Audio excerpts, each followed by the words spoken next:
سنظل نحفر في الجدار، إما فتحنا ثغرة للنور أو متنا على وجه الجدار، أو متنا على وجه الجدار.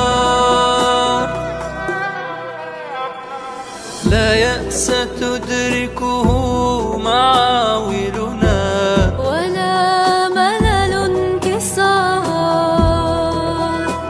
إن أجدبت سحب الخريف